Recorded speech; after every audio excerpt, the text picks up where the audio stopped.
राम राम गुरुजी। राम राम।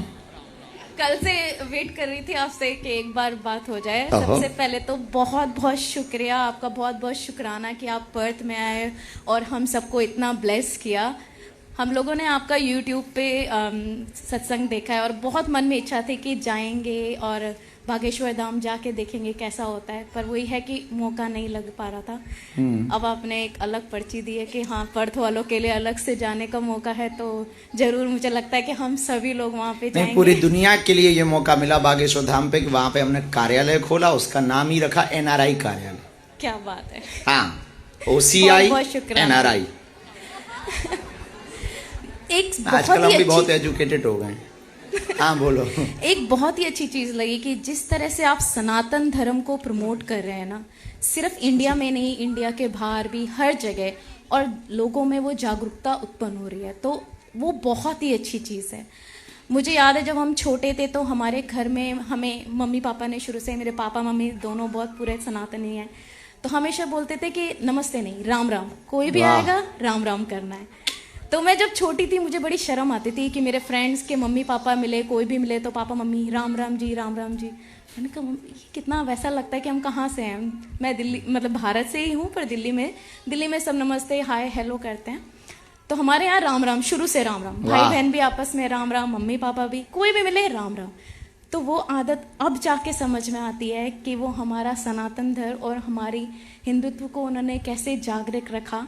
उस समय लगता था क्या है, पर आज उस पर गर्व होता है कि आज बहुत बहुत धन्यवाद। खुल के बोलते हैं कि राम राम। हाँ, बहुत सही। और एक मेरा बात और कि यदि राम राम बोलने में किसी को शर्म लगे तो ये कह दिया करो, बेटा मरे में तो राम राम सब तो नहीं है, जिंदा में ही बोल रहे। बिल्कुल। तो ये मेरे माँ बाप ने मुझे, जो मेरे माता पिता ने नहीं, मुझे भला दिया, सिखाया, भला, बहुत अच्छी अच्छा guidance संस्कार थी। दिया। मेरा एक क्वेश्चन है, बहुत ना समझ हूँ मैं, मुझे नहीं पता, ये बहुत सिंपल सा क्वेश्चन, आप भी कहोगे कि आप पागल वाला क्वेश्चन पूछा है इसने। हम ना कहें। बोलो। जैसे कितने सारे पार्ट हैं रामायण में, ही बहुत सारे कांड हैं। एक्चुअली कांड एक गलत वैसा वर्ड होता है, पर हाँ, अयोध्या कांड, बाल कांड, हाँ, सुंदर नाम कांड, ऐसे ही। पर सब जगह सिर्फ सुंदर कांड को ही मेन महत्व दिया जाता है, बाकी किसी कांड को क्यों नहीं। बहुत अच्छा विचार है। जबकि हनुमान जी का जिक्र और राम जी का राम विवाह बहुत सबका जगह आया जिक्र है। है, हर सारे उन कांडों में है, बट सुंदर कांड को इतना महत्व दिया जाता है। और जब भी कोई कथा भी होती है, कुछ सुंदरकांड की बात होती है। सुंदरकांड की कथा उत्तर होती सुनो सीधा। जामवंत के वचन सुहाए, सुनी हनुमंत हृदय अति भाई। ये सुंदरकांड की पहली चौपाई है। जामवंत जी हैं बूढ़े, हनुमान जी हैं जवान। जिस कांड में या जिस घर में बूढ़ों की बात जवान आदमी मानता है, उस घर पर ही सुंदरकांड होता है। क्या बात है।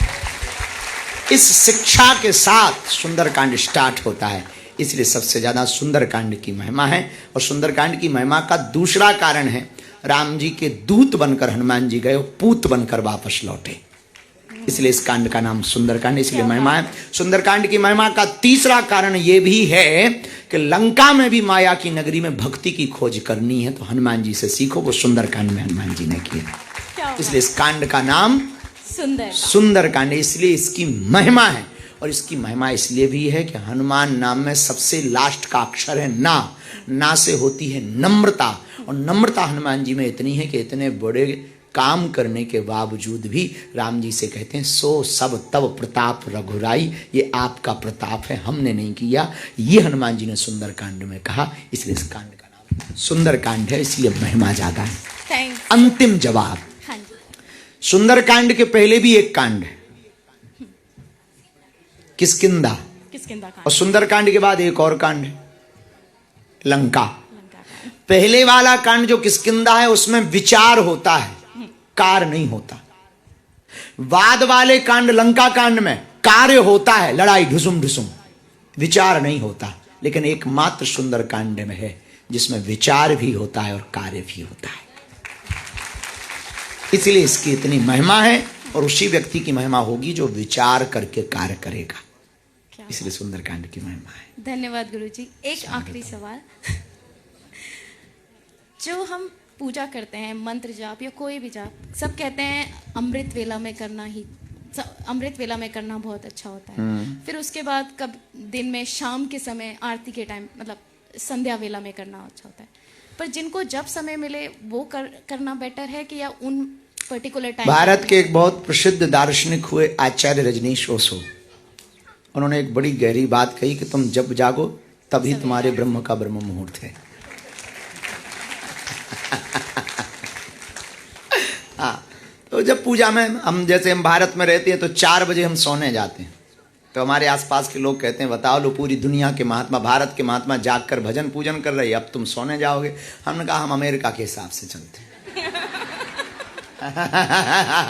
भारत में जब रात होती है तो वहाँ सवेरा होता है, या भारत में जब सुबह होती है तो अमेरिका में रात होती है, तो हम ऐसा आकलन कर लेते हैं कि चलो भारत की पूजा ना सही, अमेरिका की सही, वहाँ के टाइम के हिसाब से। तो जब मिले समय, भगवान जिससे प्रेम होता ना उससे नेम नहीं होता ना टाइम होता। जब प्रेम होता नेम और टाइम के पार निकल जाता है। जब पूजा का समय मिले तब करना चाहिए, हमारा ऐसा मानना है। भगवान घड़ी के बंधन में नहीं बंधा, यदि भगवान घड़ी के बंधन में बंध जाए तो भगवान कैसे रहेगा?